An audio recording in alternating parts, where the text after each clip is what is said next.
Wow. Just wow. Okay, ladies and gentlemen, you see, one thing I love to do, every day of this show is to listen to the early morning chats, conversations between or amongst the housemates. Because from there, you get to learn a lot of things. Right? Now, sometimes they say things in passing. Other times, they just woke up from sleep or probably after their gym session, and then they just begin to chat about certain random things. And from there, you will get a lot of insight into some of the events that played out late in the night or probably late in the evening of the previous day. And that was exactly what happened today. Yeah, there were certain chats, certain conversations that happened in the early hours of this morning and probably, I think, about late into the evening. And my jaw almost dropped when I heard some of these conversations. And I'm going to definitely be sharing all of them on this video. All right. So I don't know what time you're going to see this video, right? This video was supposed to come before the Zita and Midday's fight video, but that one happened and it was just way too exciting. So I thought, nah, that one needs to come first, all right? So whatever time you see this video, bear with me, all right? The news, or rather the information in this video, is not late. It is actually still very relevant because it gives you more insight into some of the gameplays of some of these housemates, all right? So just go ahead, watch this video to the end. Do not skip out in any part because trust me, you do not want to miss out on the gist. And you're all welcome to my channel. My name is Gloria Elijah. This is Frankly Speaking with Gloria Elijah, and I am the girl with the tea. Without further ado, let's just dive right into the rest of the video. Now, first things first, this morning started off with a heartfelt apology from Faith to Kubble, yes, and this happened out in the garden. Now, this apology was in respect to the slight altercation that both of them had whilst Faith was having another confrontation with Gigi Jasmine. Yes, Kubble was really upset with him for saying that, or rather bragging that, oh yes, they won. Another thing that actually upset Kubble was that Kubble thought that Faith had said that he was too slow. So Faith was trying to clear the air, and in his apology, he told Kubble that, listen, I would never say that you are slow because look at you, you're very fast in cooking and all of that. So he said, listen, moving forward, if you hear any speculation of any sort at all that I, Faith, said anything about you, please do not hesitate to come and confront me. And if I said it, I will own up to it. But if I did not, I will clear it. And of course, we will be fine. And Kubble actually accepted. For him, it was the way Faith was behaving. So he thought and he believed that Faith had actually said what was speculated about him. Now, the next conversation was between Dede and Midday. Ladies and gentlemen, this conversation was quite interesting because at first I did not know who they were talking about, right? So Dede was relaying the event of the previous night, that's last night, to Midday. She was saying that someone told her that, oh, Dede, can I come and say hi? She was in bed about to sleep and it's a guy. So the guy was like, oh, can I come and say hi? And she was like, yeah, if you like. And the guy approached and, she was still lying in her bed. And then the guy came, stayed on the other bed beside hers. And then she was quiet. And then she was snoozing like she was sleeping, like she was dozing off. And then he held her hand, stayed there for long. And she didn't say anything. He too did not really say much. So she now acted like she had slept off. So she dozed off. So she made it look like she had said in a sleepy way, yes, you can come and say hi.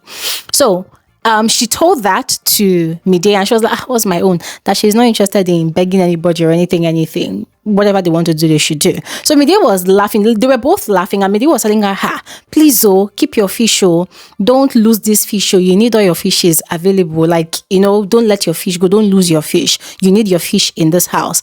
So obviously, I could tell that fish meant companion, partner, right? Just as Dede advises Midday about her thing with Bright, because sometimes Midday has doubts And Dede is there to help her clear her doubts and encourage her or advise her or maybe whatever kind of emotional support she needs. That was the same thing that Midday was doing. But the fact that they were referring to this particular guy or whichever guys as fishes, it was kind of interesting, right? And I don't know if it crosses the line of offense. I don't know, but it was kind of interesting. And it was much later that I understood who Dede was actually referring to. So it wasn't until during a conversation between Dede and Jason J the same morning that I realized that the person Dede had been telling Midday about was actually Jason J. So it turns out that they had a slight disagreement yesterday night. I can't recall at what point in time, right? But they had a slight disagreement where Dede, in a joking manner, because they play a lot, their conversations are never deep. So in their usual playful manner, she had called or rather referred to Jason J as one of her boys. And that had really, struck him. Like, what the hell? What's this? What's this? Now, I could totally understand how he felt because according to what he told Dede, he said it really hurt him and it made him think a lot. Like they need to clear the air about that. What does she mean? And he told her that he did not like the way she categorized him as one of her boys, that it means that there are so many other guys that she is with in the house and he's just one of them. That how would she feel if he were to categorize her in such a manner? And I loved the way he was so soft-spoken and mature about it because, ladies and gentlemen, anyways, there's something I'm going to say after analyzing their conversation. So he said to her that imagine if I were to categorize you like that, how would you feel? He said to her, you're special. You're special to me and and I've told you several times. So I'm never going to categorize you like that. So you categorizing me as one of your boys, that was really low. I did not expect it and I did not like it because, come on, you're more than that to me. So he then told her that, okay, I have a question. Is our relationship special to you? And if it is special to you, if yes, it is special to you, what exactly makes it special to you? So he said all of these things to Dede, and ladies and gentlemen, it was such an awkward moment for Dede because, she ties her feelings, like ties it or puts it in a bowl and locks it in her heart. So it was just too deep. And she said it, she was like, okay, this is too deep. And I was like, what is too deep? We're trying to sort out our differences.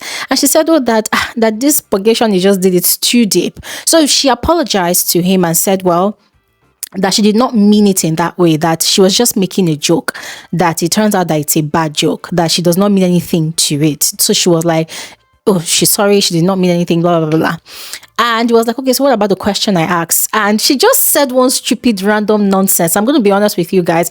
I can't even remember what she said because it was so irrelevant to that conversation. She ended up not answering the question. And Jason J realized, okay, this is a hopeless venture. So there's no point. So he just looked at her and she was like this, like she was confused, like what was going on in her head. And then he just, he faced his booklet that he was studying from. And she was like, he was whispering. And he was like, oh, are you talking to me? He was like, no, he's reading his book. And that was where they left off that conversation. She did not answer the question. I'm not going to lie to all of you. I was applauding her for standing her ground and not buckling because, ladies and gentlemen, that moment was indeed deep. Yeah. And me, I don't even know what I would have done. I don't know if I would have held my ground or if I would have melted and said, oh, so sorry, your relationship with me is special, blah, blah, blah. But onto, Jason J's feelings. Ladies and gentlemen, I totally understood where he was coming from. And on his behalf, I felt bad. I felt offended. I felt insulted. I felt disrespected on his behalf. And the reason is because we cannot pretend not to know that aside Midday, whose loyalty we are still questioning in her friendship with Dede, Jason J is the only real and genuine friend that Dede has in that house. Quote me anywhere. That is a fact and that is a situation. And if you want to understand what I'm saying, you need to check out my previous video where I talked about Dede and Miday's friendship and how Dede and Midday has been operating, behind Dede's back. Jason J is the only genuine, true, real friend, real in all of its entirety. He's the only real friend, genuine friend that Dede has. And the way he discussed how she hurt him and offended him, that is one proof. That is the ultimate proof. Because look at what Kola did.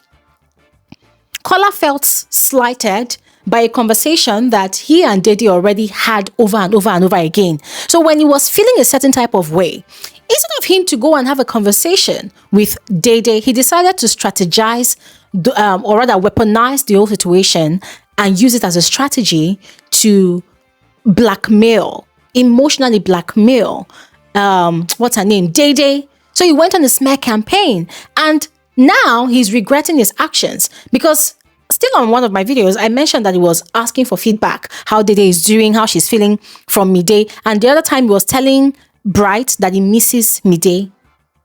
So now he's regretting his actions and he's dying to go and talk to her, but his pride will not allow him. Why? Because he has bragged to the whole house that he's never ever going to talk to Dede anymore.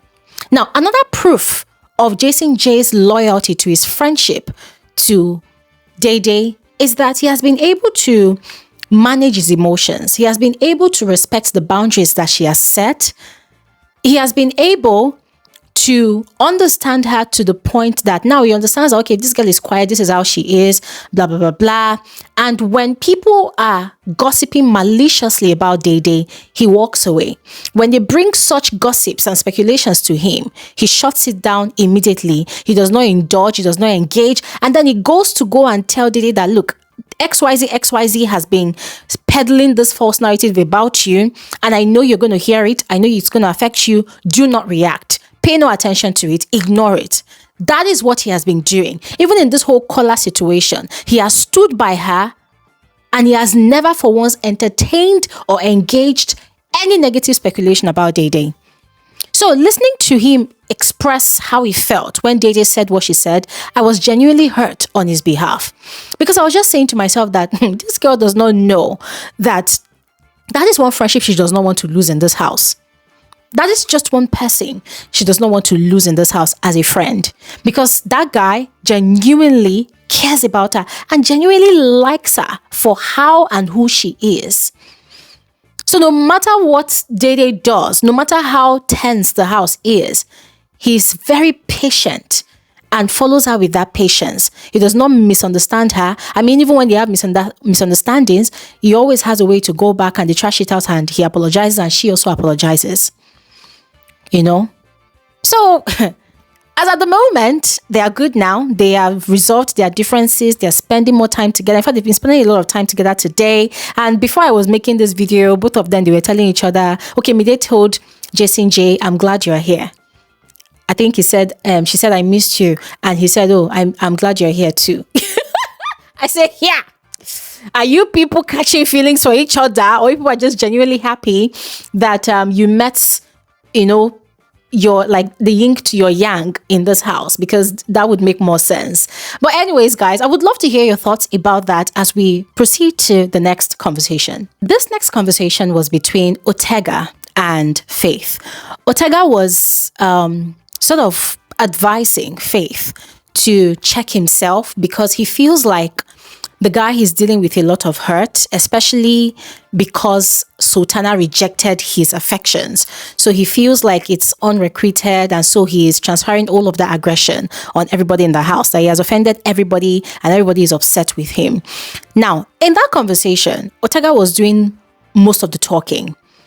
And Jason J, or rather Faith, from time to time would try to explain his own side. Now, he was trying to explain to Otega that no, that it's not like he was actually in love with Sultana. It's not like he feels rejected or anything. No, that it's the principle of it all. The way Sultana allowed Jason J to kick him out of her bed, which he has explained to her is more like a comfort space for him. So it's not like he is madly in love with her and then she rejected him. No, that it's just about the principle of it all. The fact that he was dismissed, disregarded, it was just disrespectful. This guy was struggling to explain him. Not like he was struggling. He was explaining himself, but Otega was not listening. Otega was there, but it was like his own is he wants to be Solomon Grundy. He wants to be the wise old man. He wants to talk. He wants to preach like he knows it all. And quite frankly, I was sort of frustrated because still in that conversation, you could tell that Otega was pouring all the blame on Faith. It was not giving the guy a chance to explain himself. And I was just very frustrated on Faith's behalf because that was the thing. He tried to have a conversation with another housemate and it was the same thing. It's like nobody wants to listen to the young man. I just hope that his mental health is very strong. His sanity is very, very intact because I wouldn't know what to do in such a situation. I'll probably have to call for a house meeting via the head of house to address everybody once and for all because that was just very frustrating to even listen to. That conversation. Anyways, moving on. This one is a conversation between Kumi and Isabella. Kumi woke up this morning feeling completely disoriented. The guy was restless. He was stressed out. And this is because of his relationship with Isabella. The guy is fed up. He's looking for how to leave, but he cannot leave. It feels like he's trapped. So he spoke to different housemates. They advised him, even spoke to Imisi. But then finally he had a conversation with Isabella and was telling her that the problem he has with her majorly is how she airs their dirty linen in public. Whenever they have issues as a couple, she goes ahead to cause a scene in the house. She's shouting, she's ridiculing him, and everybody automatically knows that they are not on good terms. And then when they're on good terms, everywhere is quiet. They're in bed, they're kissing, and they're doing whatever. So he was telling her that she needs to learn how to communicate with him when he does something wrong to her. And she was just there sulking, swelling up like big bread. And the guy was frustrated, obviously, because he felt like everything he was saying was not really penetrating her brains because she had a mindset. But then she had a point when she said to him that, oh, you want me to communicate, but you don't communicate. Every time I want to talk to you, you never ever make out time to talk to me. Instead, you go and spend time with other people, and then at night, you come to my bed. And the guy couldn't say much after that because he knew that she was right. Even the explanation he was trying to give was redundant. It did not make sense. So ladies and gentlemen, I don't know if there's anything else that I missed. Okay, yeah, I just checked my journal. Nothing else I missed. So I would love to hear your thoughts about all of this information I have shared with all of you. Go ahead, share in the comment section below. I'll see you guys on another video. Thanks for watching. Have an amazing day. Bye.